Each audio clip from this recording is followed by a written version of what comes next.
नमस्कार, city channel में आपका स्वागत है। सिटी रिपोर्ट के आज के इस अंक के साथ मैं हूं लक्ष्मी ठाकुर। प्रदेश में हाल ही में हुई भारी बारिश के कारण निजी व सरकारी संपत्ति को करोड़ों का नुकसान पहुंचा है। राज्य आपदा प्रबंधन बोर्ड द्वारा आम जनता को हर संभव सहायता मिले, इसके लिए प्रयास किए जा रहे हैं और विभागों को निर्देश दिए गए हैं कि जल्द आंकलन करके ज्यादा से ज्यादा सहायता राशि मैनुअल आधार पर पीड़ितों को दी जाए। हमीरपुर में राज्य आपदा प्रबंधन बोर्ड के उपाध्यक्ष राजेंद्र राणा ने जिला हमीरपुर में हुई भारी बारिश के नुकसान के बारे में आला अधिकारियों के साथ बैठक कर नुकसान की पूर्ण रिपोर्ट व फौरी राहत कार्य के बारे में रिपोर्ट तलब की है। हमीरपुर में राज्य आपदा प्रबंधन बोर्ड के उपाध्यक्ष राजेंद्र राणा ने जिला हमीरपुर में हुई भारी बारिश के नुकसान के बारे में आला अधिकारियों के साथ बैठक कर नुकसान की पूर्ण रिपोर्ट व फौरी राहत कार्य के बारे में रिपोर्ट तलब की है। इसके बाद पत्रकारों से बातचीत करते हुए उन्होंने बताया कि इस बार बारिश ने सबसे ज्यादा हमीरपुर जिला में तबाही मचाई है और जिला के पीडब्ल्यूडी विभाग को ही 36 करोड़ का नुकसान, NH 88 व 70 को 1.5 व 2.5 करोड़, IPH विभाग को 11 करोड़, बिजली विभाग को 1.5 करोड़, एजुकेशन विभाग को 2 करोड़ का नुकसान आंका गया है और इसके लिए जल्द ही बजट का प्रावधान करवाने के लिए कार्य किया जा रहा है। राजेंद्र राणा ने कहा कि पूरे प्रदेश भर में हमीरपुर जिला सबसे प्रभावित हुआ है और उच्चाधिकारियों को लोगों को प्राथमिक सहायता उपलब्ध करवाने के निर्देश दिए गए हैं। प्रदेश में जो नुकसान हुआ है उसमें जितने भी इलेक्टेड लोग हैं उनको सबको मिलकर प्रयास करना चाहिए और बीजेपी को भी, अपोजिशन पार्टी को भी सत्ता पक्ष के साथ मिलकर अपना योगदान, पॉजिटिव कंस्ट्रक्टिव योगदान देना चाहिए और केंद्र सरकार पर दबाव बनाना चाहिए कि प्रदेश का बहुत ज्यादा नुकसान हुआ है ताकि उसकी भरपाई की जा सके। जिला हमीरपुर में सबसे ज्यादा नुकसान हुआ, सबसे ज्यादा बरसात भी यही हुई है, बल्कि पूरे प्रदेश में जगह जगह नुकसान हुआ है तो हमीरपुर जिला ज्यादा इफेक्ट किया गया है। इसलिए मैंने डायरेक्शन दे दी है कि कहीं ऐसे भी जब किसी का घर का नुकसान हो गया उसको रहने के लिए उसकी व्यवस्था की जाए, उनके लिए अनाज उपलब्ध करवाया जाए, कहीं भी कोई दवाइयों की जरूरत है दवाइयाँ उपलब्ध करवाई जाए और ज्यादा से ज्यादा उन लोगों को राहत दी जाए। सिटी चैनल के लिए हमीरपुर से अरविंदर सिंह की रिपोर्ट। हमीरपुर सब जेल से 10 अगस्त को फरार 5 कैदियों में से पुलिस ने एक कैदी शेर मोहम्मद को रंगस के जंगलों में पकड़ने में सफलता हासिल की है। 9 दिन की कड़ी मशक्कत के बाद पुलिस के हाथ अभी तक 5 में से एक ही कैदी आया है। बाकी फरार हुए 4 कैदियों की भी पुलिस जोरों से तलाश कर रही है। हमीरपुर सब जेल से 10 अगस्त को 5 कैदी दीवार फांदकर फरार हो गए थे। ये पांचों कैदी अलग अलग अपराधों से अंडर ट्रायल के चलते हमीरपुर जेल में बंद थे। पुलिस ने एक कैदी शेर मोहम्मद को रंगस के जंगल से पकड़ने में सफलता हासिल की है। जो कैदी पकड़ा गया है वो बलात्कार के आरोप में अंडर ट्रायल जेल में बंद था और हमीरपुर जिला से संबंध रखने वाला था। सूत्रों के अनुसार शेर मोहम्मद पिछले 9 दिनों से रंगस के आसपास जंगलों में ही रह रहा था और जिस वक्त पुलिस ने शेर मोहम्मद को धर दबोचा उस समय वो एक झाड़ी में छुपा हुआ था।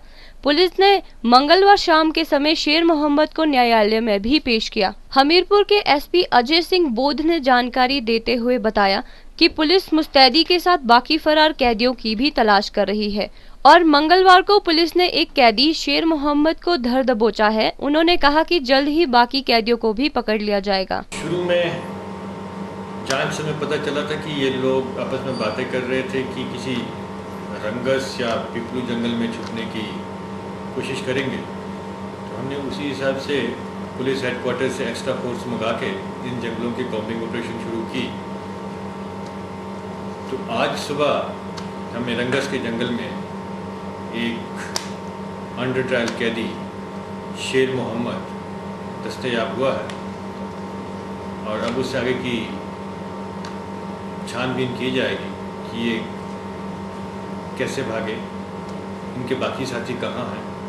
हो सकता है अब इसके पकड़ में आने से बाकियों को पकड़ने में भी सहायता मिले। स्ट्रेटेजी क्या है, लेकिन जहाँ जहाँ हम संभावना इनके मिलने की है, क्योंकि ये कैदी 5 जिलों के हैं, तो कंसर्न डिस्ट्रिक्ट एसपी से मदद ली जा रही है और हमारी टीमें जैसे जैसे जांच में सूचना एकत्रित हो रही है उसी हिसाब से कार्रवाई कर रहे हैं। जेल से भागने का आईपीसी के सेक्शन 223, 224 के अंतर्गत मुकदमा दर्ज हुआ है। सिटी चैनल के लिए हमीरपुर से अरविंदर सिंह की रिपोर्ट। राजकीय वरिष्ठ माध्यमिक छात्र पाठशाला अर्की में इन दिनों स्कूली बच्चों की खंड स्तरीय अंडर 19 खेलकूद प्रतियोगिता का आयोजन चौगान मैदान में किया जा रहा है। इस खेलकूद प्रतियोगिता में 27 सरकारी और निजी स्कूलों के बच्चे भाग ले रहे हैं, जिसमें करीब 430 खिलाड़ी विभिन्न खेलों में अपनी प्रतिभा को प्रदर्शित करेंगे। राजकीय वरिष्ठ माध्यमिक छात्र पाठशाला अर्की में इन दिनों स्कूली बच्चों की खंड स्तरीय अंडर 19 खेलकूद प्रतियोगिता का आयोजन किया जा रहा है। इस प्रतियोगिता में सरकारी और निजी स्कूलों के लगभग 430 खिलाड़ी भाग ले रहे हैं। अर्की पाठशाला के प्रधानाचार्य हेतराम वर्मा ने कहा कि पाठशाला में खंड स्तरीय अंडर 19 खेलकूद प्रतियोगिता का आयोजन किया जा रहा है। ये खेलकूद प्रतियोगिता हर वर्ष छात्रों की पढ़ाई के साथ साथ खेलों में अपनी प्रतिभा दर्शाने के लिए की जाती है। उन्होंने कहा कि खेलकूद प्रतियोगिताओं के माध्यम से छात्रों में जहां अनुशासन दिखाई देता है, वहीं आपसी प्यार और भाईचारा भी झलकता है। उन्होंने कहा कि इन खेलकूद प्रतियोगिताओं में भाग लेने वाले छात्र ही राष्ट्रीय और अंतर्राष्ट्रीय स्तर पर अपना हुनर दिखाते हैं। उन्होंने कहा कि इस प्रतियोगिता में विभिन्न खेलों में विजेता और उपविजेता टीमें जिला स्तरीय प्रतियोगिता में भाग लेगी। वरिष्ठ माध्यमिक पाठशाला बॉयज अर्की में स्कूली खेलकूद प्रतियोगिताएं हुई है, जिसका कि समापन समारोह होने जा रहा है। इस प्रतियोगिता में अर्की खंड के विभिन्न पाठशालाओं से 27 विद्यालय पार्टिसिपेट कर रहे हैं, जिसमें कि 415 खिलाड़ियों ने विभिन्न खेलों में भाग लिया। इसमें minor games kabaddi, kho kho, volleyball और बैडमिंटन जो है मुख्य है। द्वितीय आते हैं जो टीम्स रहती है उनके लिए ट्रॉफी दी जाती है। बच्चों में खेल की भावना जो है वो उत्पन्न होती है और उनका एक टीम स्पिरिट डेवलप होती है। इससे जो प्रथम होगी इन खेलों में वो जिला स्तरीय पर भाग लेगी और उसके बाद जो जिले में प्रथम रहती है वो हमारे राज्य स्तर पर जाती है। आगे अच्छा प्रशिक्षण देते रहें इन खिलाड़ियों को और हमारा अर्की का, सोलन का, हिमाचल का और पूरे प्रदेश का नाम जो है वो रोशन हो। जिला स्तरीय खेलकूद प्रतियोगिता 1 सितंबर से 4 सितंबर तक राजकीय वरिष्ठ माध्यमिक पाठशाला भूमती में आयोजित की जाएगी। सिटी चैनल के लिए सोलन से दयाराम कश्यप के साथ सोम मेहता की रिपोर्ट। सांसद अनुराग ठाकुर को तीसरी बार भारतीय जनता युवा मोर्चा का राष्ट्रीय अध्यक्ष और जगत प्रकाश नड्डा को राष्ट्रीय महामंत्री का पद सौंपे जाने पर भाजपा प्रवक्ता गणेश दत्त ने राष्ट्रीय अध्यक्ष अमित शाह का आभार प्रकट किया। गणेश दत्त ने मीडिया से बात करते हुए कहा कि हिमाचल प्रदेश से 2 लोगों को राष्ट्रीय नेतृत्व सौंपा जाना गौरव की बात है। उन्होंने कहा कि दोनों ही राष्ट्रीय नेतृत्व पर खरा उतरने का प्रयास करेंगे। भारतीय जनता पार्टी के राष्ट्रीय अध्यक्ष श्री अमित शाह जी ने हिमाचल प्रदेश से श्री जगत प्रकाश नड्डा जी को और श्री अनुराग ठाकुर जी को पुनः अपनी टीम में शामिल किया है, जहां जगत प्रकाश नड्डा जी को दोबारा से जनरल सेक्रेटरी बनाया है और अनुराग ठाकुर जी को दोबारा से तीसरी बार राष्ट्रीय अध्यक्ष युवा मोर्चा का बनाया गया है। इसके लिए हम श्री अमित शाह जी का आभार प्रकट करना चाहते हैं और धन्यवाद भी करना चाहते हैं कि उन्होंने छोटे से हिमाचल प्रदेश को एक बहुत बड़ा स्थान दे करके हिमाचल प्रदेश के पार्टी के कार्यकर्ताओं का मान सम्मान बढ़ाया है। हमें विश्वास है कि जिस प्रकार से जगत प्रकाश नड्डा जी राष्ट्रीय महामंत्री के तौर पर आज बहुत अच्छा कार्य कर रहे हैं, वहीं युवा मोर्चा को सक्रिय और चुस्त दुरुस्त करने के लिए श्री अनुराग ठाकुर जी सारे देश में युवाओं का मार्गदर्शन कर रहे हैं। यह हिमाचल प्रदेश के लिए एक बहुत प्रसन्नता की बात है।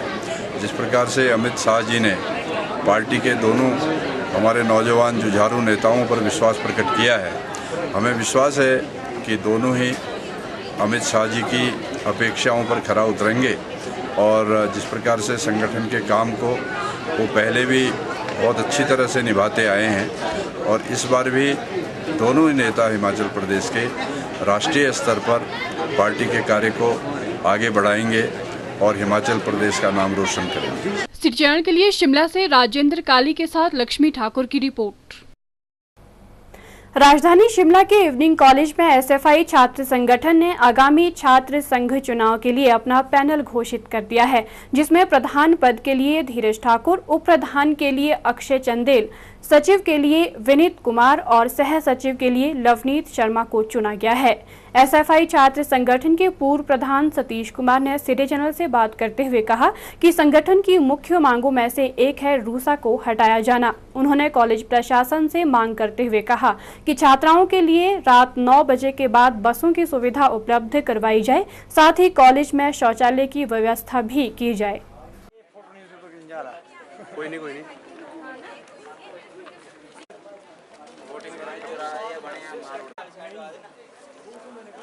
जो हमारी जो मुख्य मांग है, जो हमने हिमाचल प्रदेश विश्वविद्यालय संध्या अध्ययन केंद्र में जो पैनल दिया है, हमारी जो क्या नाम हमारी मुख्य मांग है, जो रूसा है उसको बंद किया जाए।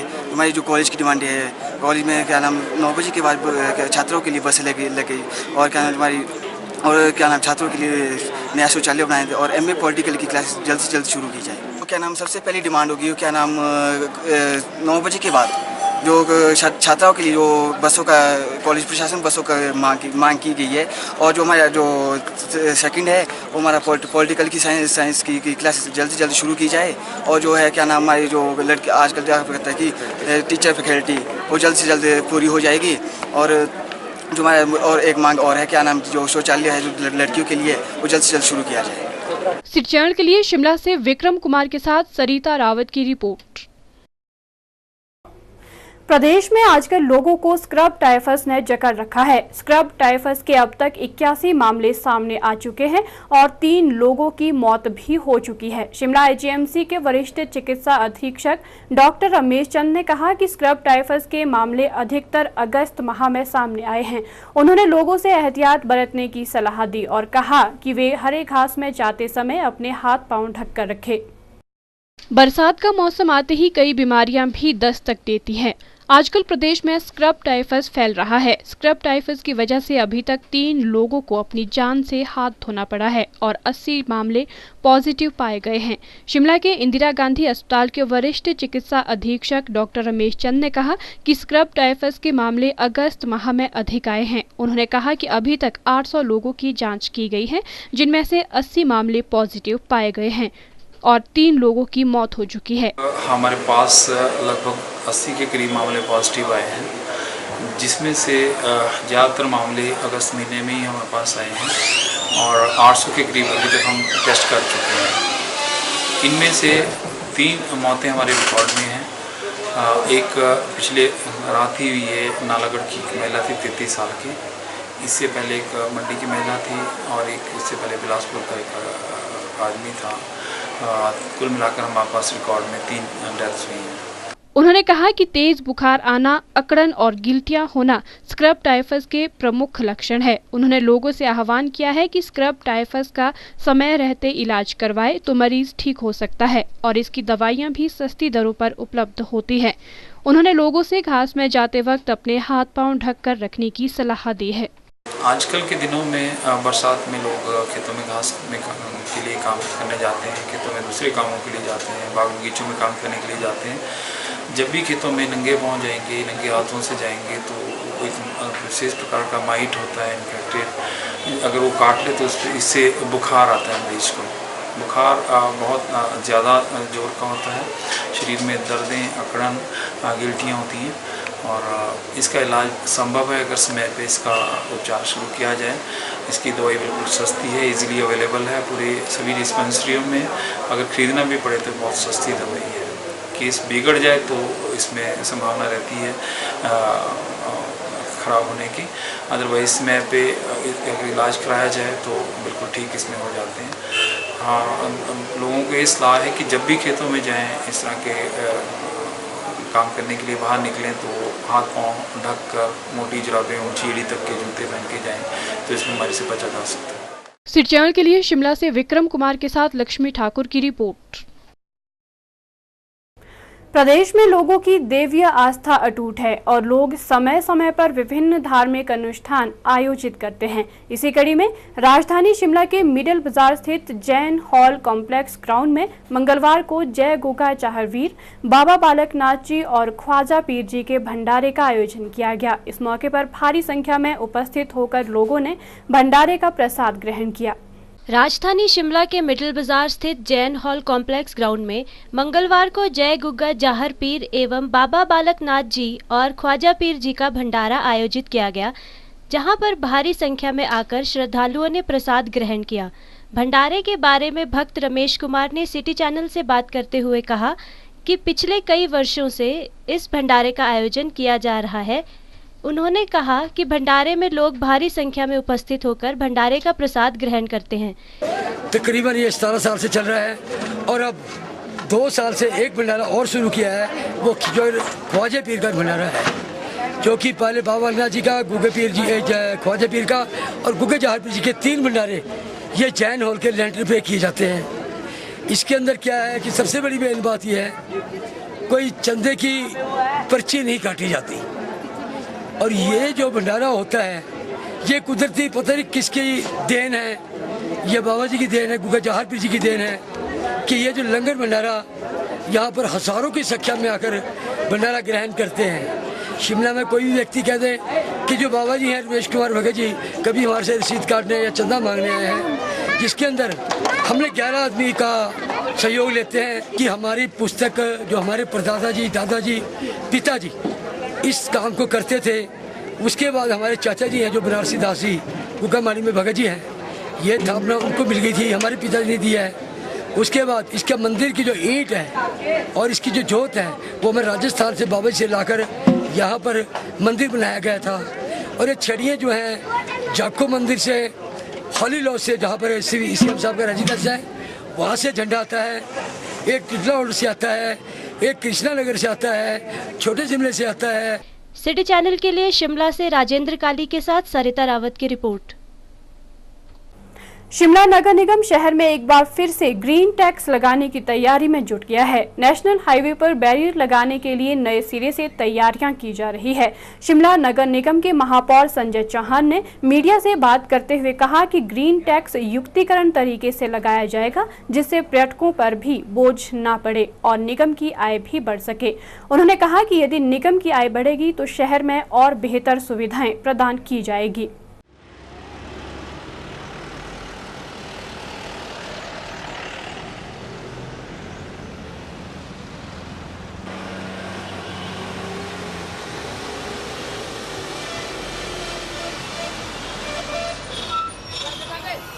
अभी देखें, हमने तो ग्रीन टैक्स तो पहले लग चुका था, परंतु हम बार बार, क्योंकि आज आप देखें शहर में कंजेशन बहुत ज़्यादा है, ट्रैफिक जैम की प्रॉब्लम है, और ऐसा नहीं है जो मनाली में जो है वो ग्रीन टैक्स लग रहा है, और हम ये चाहते हैं कि जो बाहर से गाड़ी आती है उसके ऊपर जो है युक्तिकरण तरीके से जो है ग्रीन टैक्स लगाया जाए, जो यहाँ पर पर्यटन आता है, ताकि और बेहतर सुविधा जो है हम दे पाएँ।